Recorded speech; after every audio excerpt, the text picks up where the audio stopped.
Hi, my name is Dan, and welcome to the Real Dad review of Happy Gilmore 2, a sequel 30 years in the making that seemingly has become one of the most polarizing movies and topic of conversation. So, did it live up to the hype, or should it have been left locked away? Let's get real and talk about it.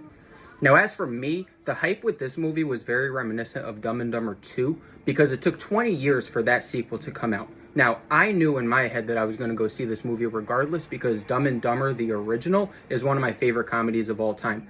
But I had very, very low expectations going in for it being any good, and with that movie, unfortunately, I was right. When it comes to Adam Sandler, Happy Gilmore is arguably his most popular and beloved movie, so it makes sense that a sequel would have come out of it, but it's taking 30 years for it to release. So there seems to be two groups of people when it comes to this sequel. One group thinks that the sequel is exactly what it should be, and it's what we all deserve. And there's another group of people that think it's the worst movie ever made. So where do I lie in the spectrum? Let's get started talking about the good.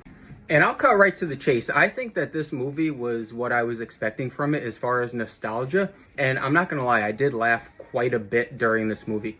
There are a ton of callbacks to the original, which I'll talk about a little bit later. And it's absolutely ridiculous. But I had a good time watching it. I thought that Bad Bunny and Christopher McDonald specifically stole the show. They were hilarious in this movie. They were both obviously having a lot of fun with the roles. And I found most of my laughs coming from those two. Adam Sandler himself as Happy Gilmore, he did have a couple of opportunities to flex his dramatic chops, which we've seen him do in the past, but it's nice to see in a character like Happy Gilmore. I think he did a nice job of balancing that. And lastly, as someone who enjoys golf, I really didn't mind all of the golfer cameos. My wife was getting really mad at me because I kept saying like, oh, look, Rory McIlroy. Oh my, look, it's Scotty Scheffler.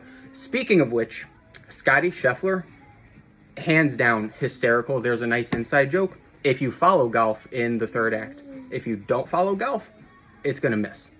So for me, while the nostalgia bait and the overall vibe of the film got me, it is far from perfect, and I could easily see why someone would not like the sequel. So from there, let's talk about the bad.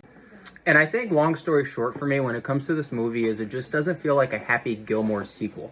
There's points of just complete tonal whiplash where 1 minute we have slapstick comedy and then the next minute we're in rehab. So Adam Sandler just kind of feels like a down on his luck recovering alcoholic golfer who's trying to make a comeback because he needs money for his daughter. Didn't really feel like Happy Gilmore. The third act itself completely falls off the rails, and while I did appreciate that they were making fun of the Live League, which is a real-life golf league, it was definitely overkill. And the last two issues that I'll talk about, I'm kind of combining. The movie has no business being 2 hours long. Part of the reason for that is because every time they're about to make a joke that might reference the original, they cut back to a clip from the original movie. So they literally show us the setup for what the rehashed joke is going to be. So it does beg the question of who was this movie really made for? I would assume if you're watching Happy Gilmore 2, then you have seen the original and you have nostalgia and love for it. So it feels like Sandler and his crew were trying to pander to an audience that may or may not have seen it, and they want to make sure that you understand what the joke is going to be. But when it does that, it just falls flat and it loses momentum. I mean, overall, I did enjoy Happy Gilmore 2 for what it was. I can completely acknowledge and understand the group of people that despise this movie.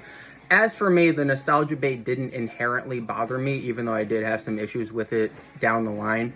But I was overall entertained with it. So I'm going to give Happy Gilmore 2 a 7 out of 10. So let me know in the comments, what did you think of Happy Gilmore 2? And what do you think about Adam Sandler's straight-to-Netflix movies just in general? With that in mind, consider clicking the like button and following for more reviews. Thank you for watching The Real Dad Review, where I keep it real, one reel at a time. Take care.